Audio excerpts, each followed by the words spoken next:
in my exam picture, I was smiling, and the lady was like, "Oh, you're happy?" I'm like, "Yeah, I'm confident going into this exam. I'm just happy that the day has finally come, and I'm going to be able to knock this thing out." And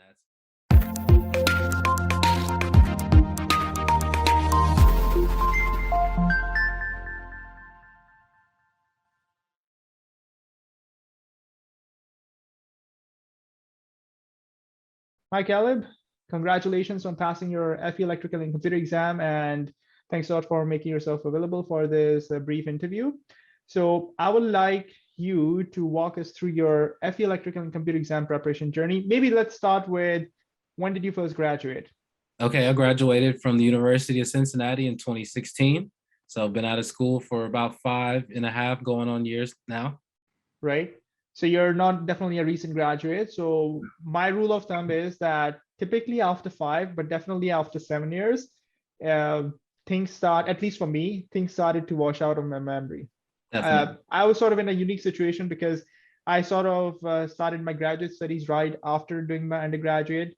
So I did my graduate studies on part-time basis. So I think I sort of lingered on with the academic setup. But yeah, past the 5 year, 7 year mark, it starts getting blurry.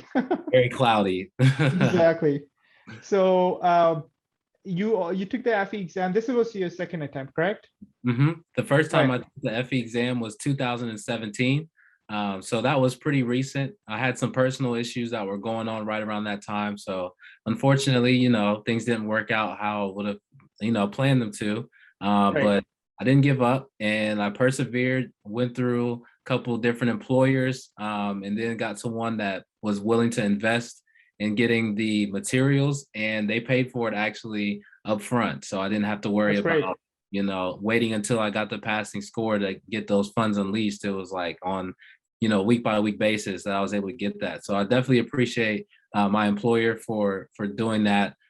So what once they gave me the green light to go out and get resources, I looked up different PPI and whatever some of the competition, but for me what seems stuck out because it just made sense to have someone that was actually a licensed engineer. And I was able to get a preview with the course review.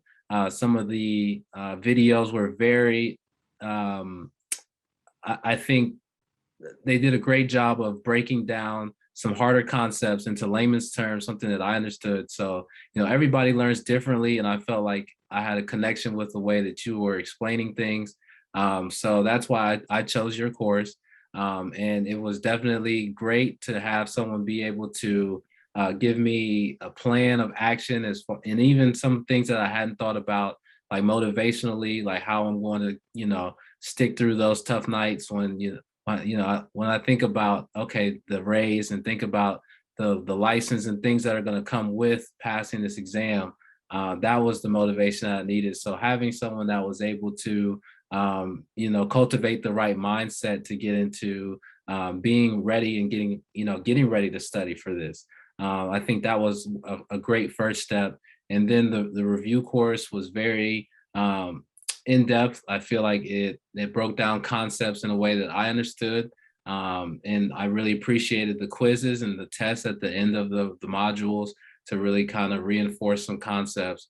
I think you did a very good job of really pointing out some ways that they are traditionally known to test.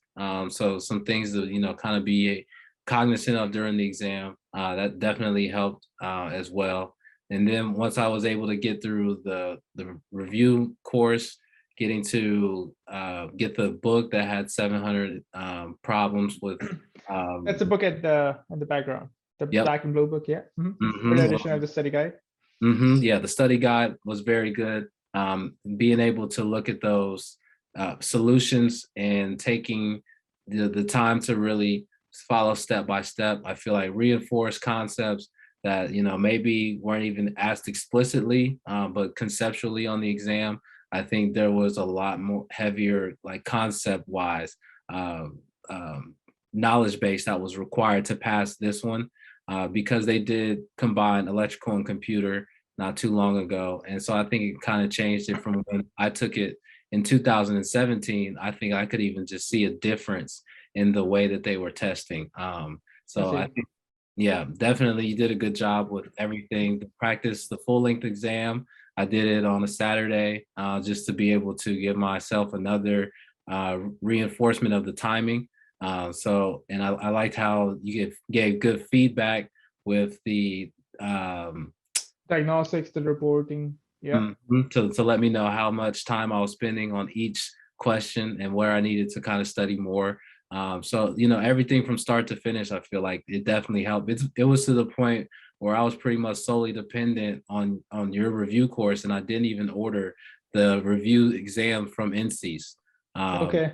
it just Yeah. didn't even process through. So I felt like I was good with the one that I had. If I studied those questions and kept reviewing the modules that I didn't understand, the best. Also, the diagnostic that I got from the 2017 exam was a good study guide for me as well to let me know where my knowledge base needed work. So that was kind of, guided my study as well. So just the Right. combination of those things, it was that I couldn't have asked for a better study plan, overall. Thanks a lot, Caleb. That's a very comprehensive review. And let's break it down a little bit. Mhm. So you attempted first in 2017 and you had some things going on and you couldn't make it happen. And then you came back, revisited in 2021, Mhm. right?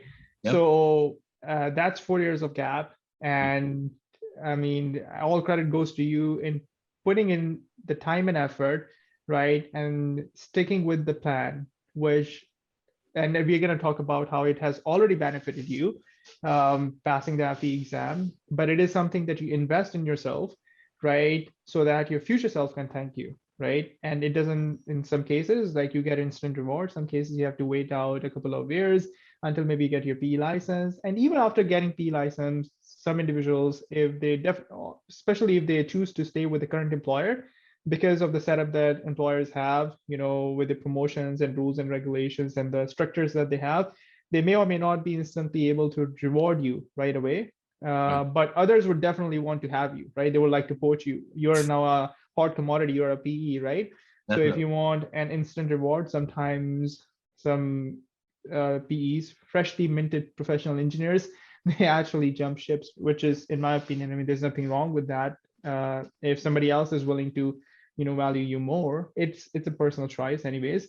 But Sure. coming back to the point, so you persevered, you came back, reignited the fire, right? And then um, it obviously took a lot of time. It takes at least 1 to 2 months to go through the entire course, right, thoroughly. And you also use the study guide. um, and I know that you enrolled in the course sometime in March, correct? And you Hmm. took the exam in September of 2021. Yeah. So did you utilize the course for entire 6 months? Yes, I definitely Okay. utilized the course because even after I got done and I started doing the study problems, I might have an area of study problems. I'm just like, yo, I'm not understanding these at all. So I need to Right. go back through because maybe it's been a few months since I had first reviewed it and I might not have been as Right. sharp. So it definitely helped to reinforce. Yeah. Another thing I noticed is that you didn't try any shortcut, right? You didn't try to short circuit the process, No, right? no, You no need. Yes, there was no point. So I find some students, and there are a lot of students who actually have success in basically compressing their study schedule. Sometimes under 4 months, sometimes under 2 months. I've had some students who got it done under 1 month, Mhm. but they typically say that Wasim, don't advise it to anyone else because it is very intense. That's all you're doing, 24/7, other than when you're sleeping, right? Yeah. 12 hours a day. A couple of these guys were also actually working full time, so I don't know how they managed it. But it is not advisable. You you No. put you put I everything else on hold, right? Yeah, I didn't want to do that. I definitely had some other things going on. I had just relocated. Um, Okay. and so, that adjustment, I knew I wasn't going to be able to do it in like a 3 to 4 month window. So I gave myself a little bit of extra time because initially I did schedule it for July. But as I was Okay. through there, I was just like, there's no way that I'm going to be able to make it. So I went ahead and just rescheduled it a couple months before to September just to allow, some extra time. Didn't want to overload myself, like you said, and it'd be too intense. Right. Just wanted to, I mean, eventually it got to the point where I was doing 8 hours a day, Right. which is Yes. kind of pretty much the minimum. I feel like at some point you're gonna need to do for at least 3 or 4 weeks, really, to be able to get all the concepts and practice as many problems as you're gonna need to Yes. understand. Yeah. That So is a consolidation phase, I call it, right? You're mhm, learning in bits and pieces, it's all fragmented, right? Then you do the study guide or you do the mini exams inside the course or the quizzes inside the course. You start, organizing your thoughts.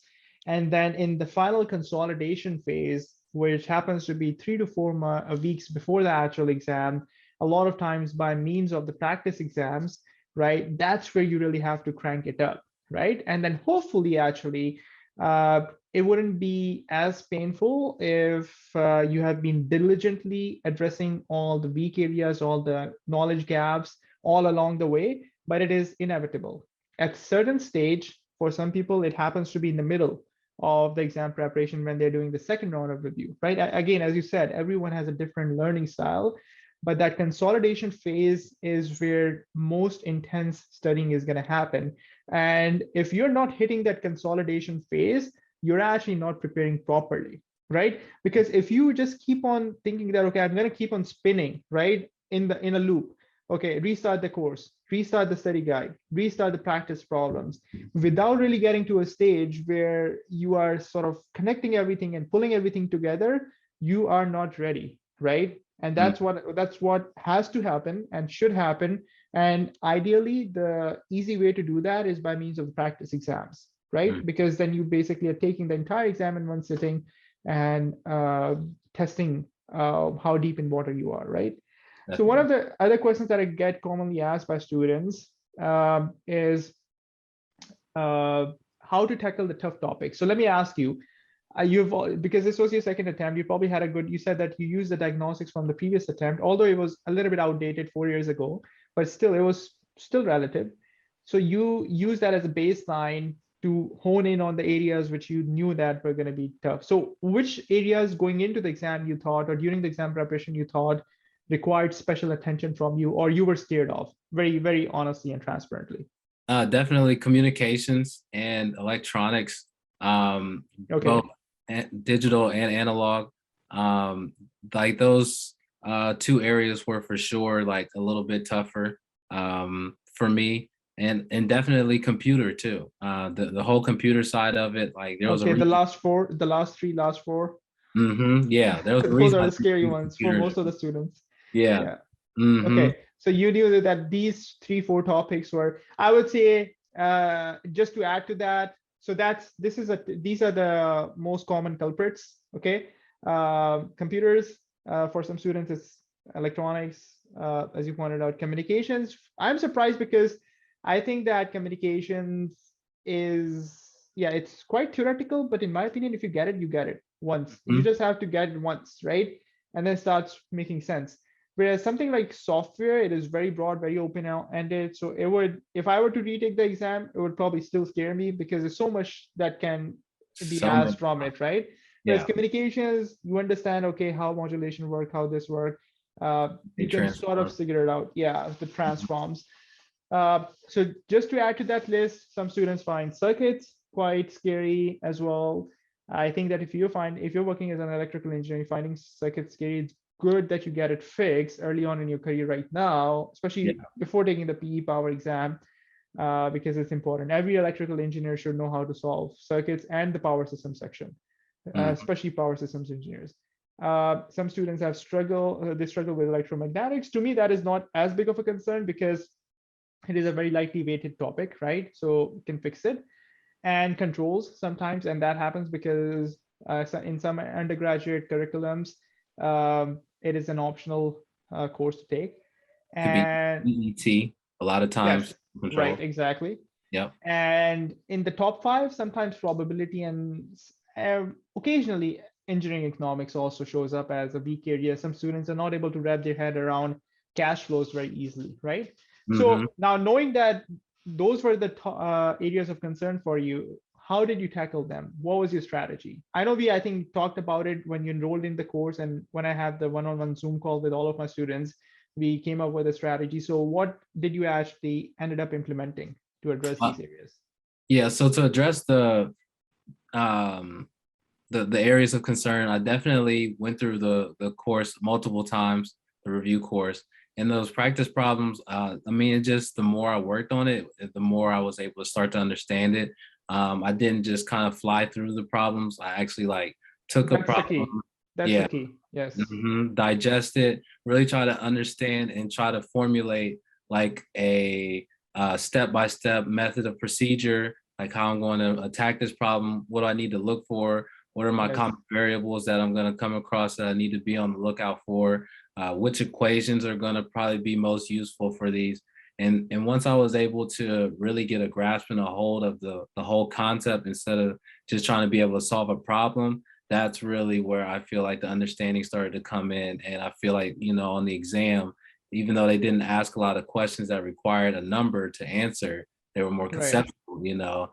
That was the key to being able to pass it, because, oh, it didn't matter if I would, oh, well, I never seen this problem. Well, it's okay because I just had to Yes. sit there and think about it, logically eliminate some possibilities, and then just kind of pick between one or two or three at the end of the day and just make it happen. So that's Exactly.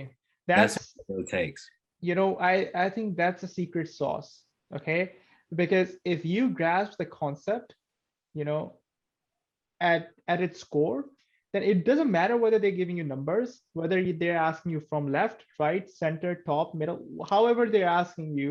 If you grasp the concept, right, then there's no way that you won't be able to figure it out, right? You all, again, the catch is that you're still working with a time constraint, so it's not one question that's being asked or that you're answering in your entire exam. So you got to be still very conscious of how you're spending time. Hmm. But if you're digging deeper, and again, there's a balancing act as well.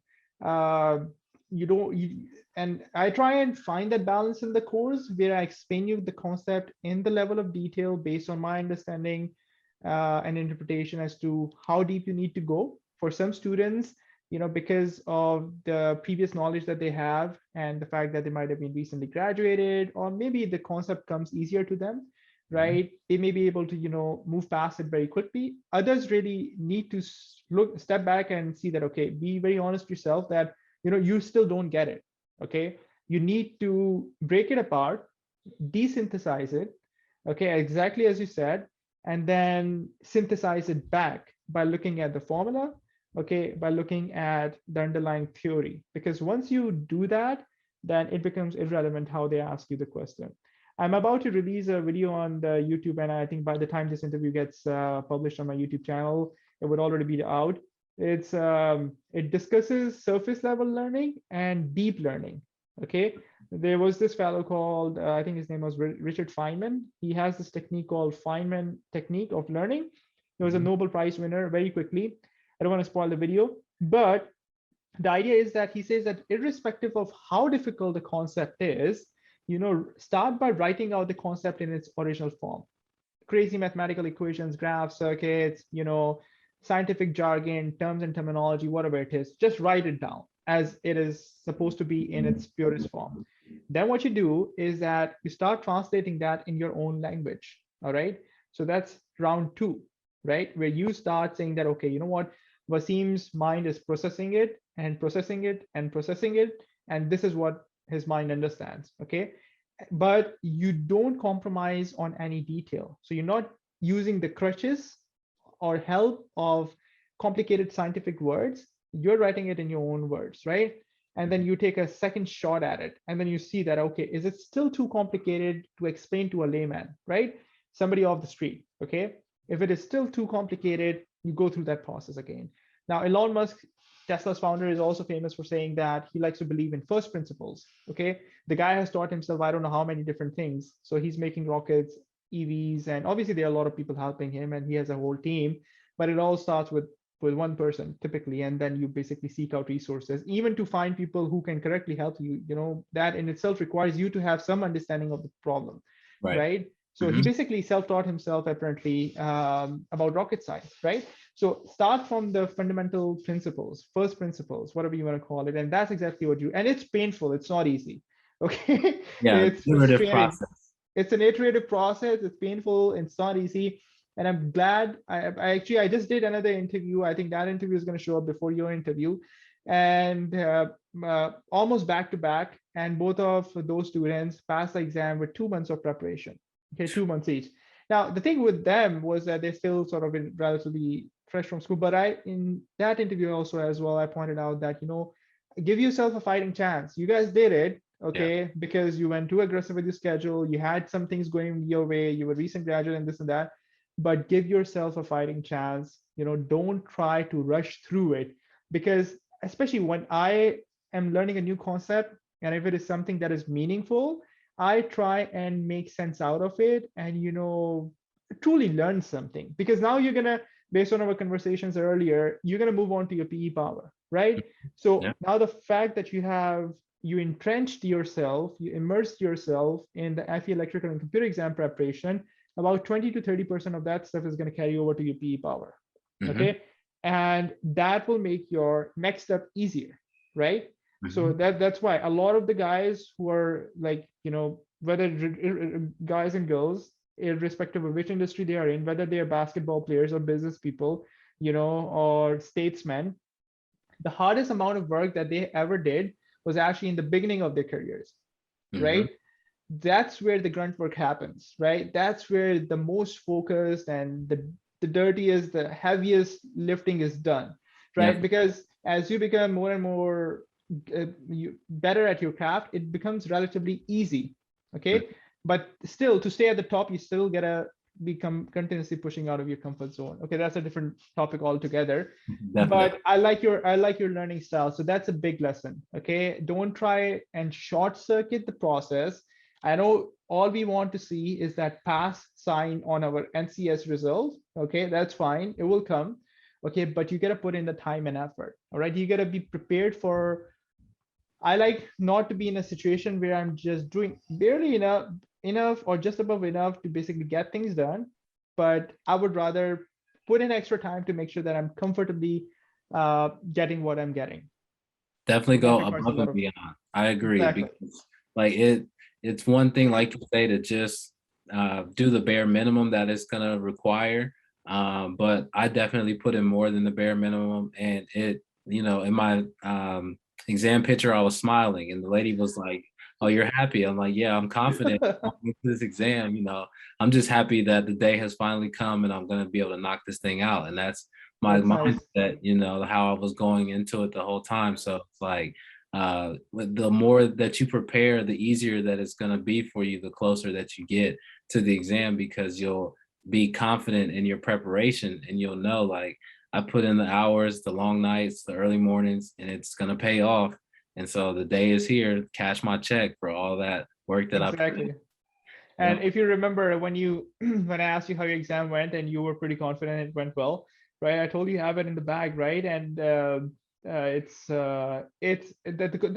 not fake confidence, right? I mean, if you're just pretending that you got it, and that's delusional. We don't want to be delusional, No, right? no, not at We all. gonna be our confidence has to be grounded in reality. And if you want your confidence to be grounded in reality, there's no way around working hard and working smart. Okay. Exactly. So, okay, so we covered that part. Now, on the exam day, how did you manage your time? On the What exam, strategy you used? so I just went through, and if I knew that I could understand the question and get to an answer relatively quickly, I went ahead and knocked it out. If I, was able to knock it out and I wasn't 100% confident about the answer, I flagged it.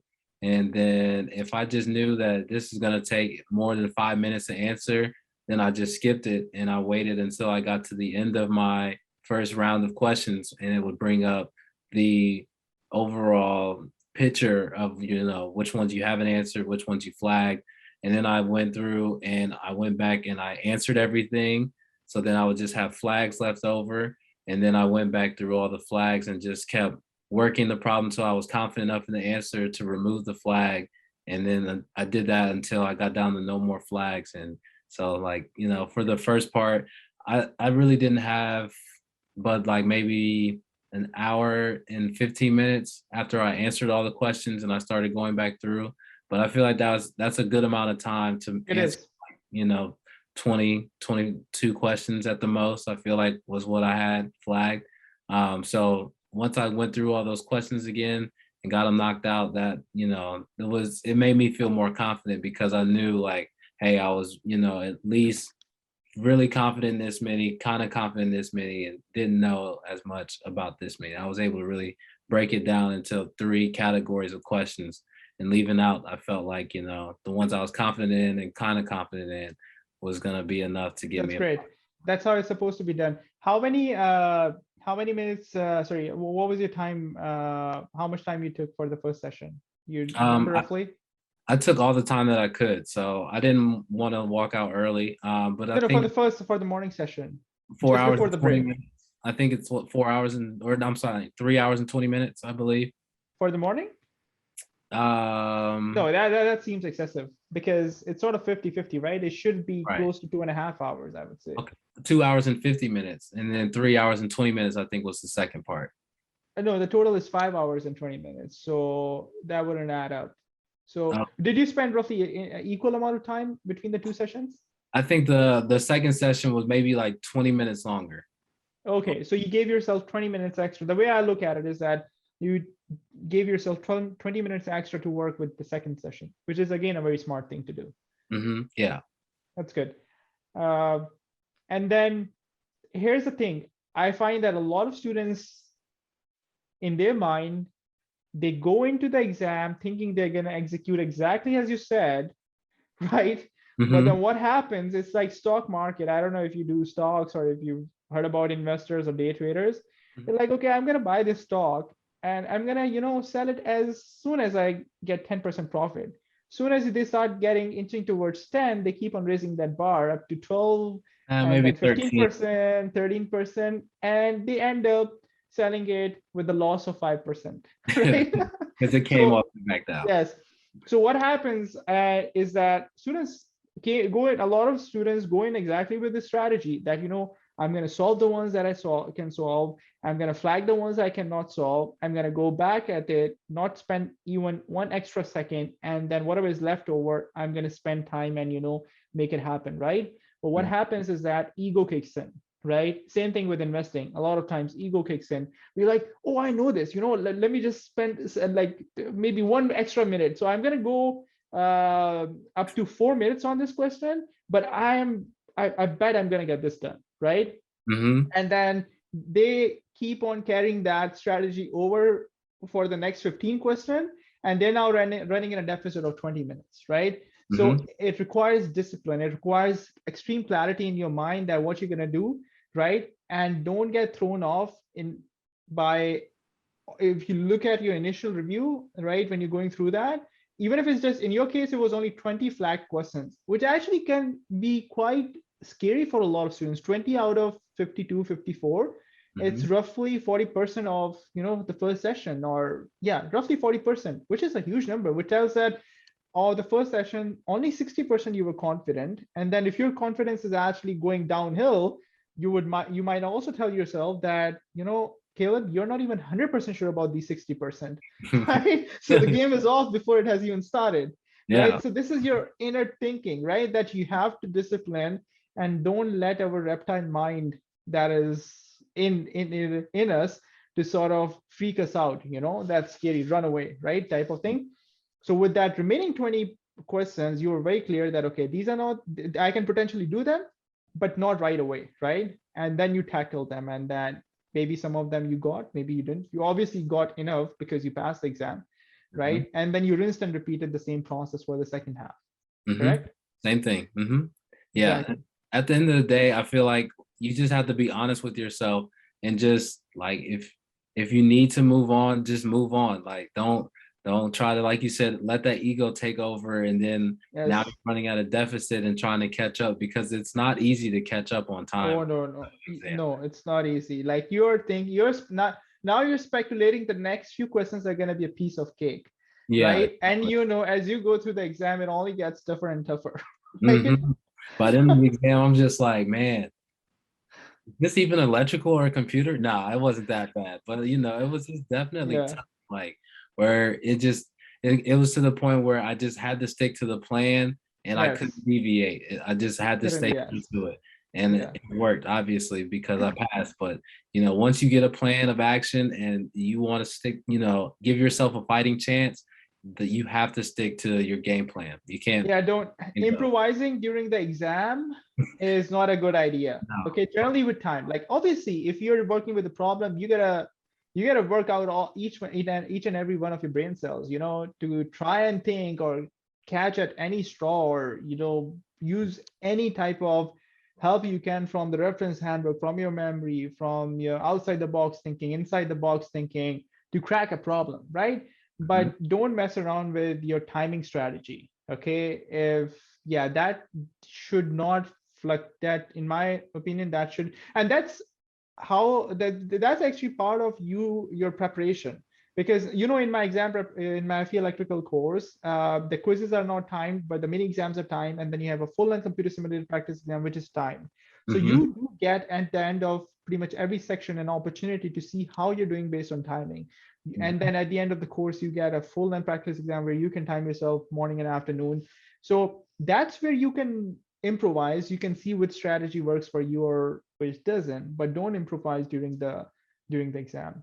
No. So again, thanks a lot for your time, Caleb. I think we touched upon a lot of topics, and I'm glad that you got it done in first attempt using my exam preparation resources. Mhm. And thanks a lot for the wonderful advice that you've given to a lot of students. So the key is perseverance. Don't give up. Good things come when you get this done. Actually, let's end that on that note. So you did get recognized right away by your employer after passing this, right? Yeah, so I'm currently working as a contractor right now. So Yes. they said when I came on board, I would be um, eligible for a $10,000 raise right away. That's Just, great. just from coming, you know, from the P, just passing the FE exam. So That's great. the PE will be another one, obviously, and so we're Yeah. working on that one next. Yeah. And better things are to come, right? So congratulations. This is how it works. You put in the time and effort, right? And then hope things are gonna work out. And more often than not, they do. Yeah, exactly. All Now, right.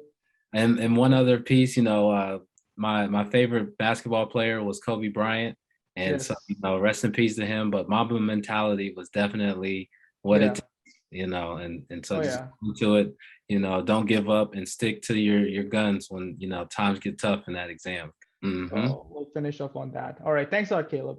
Yep. Thank you.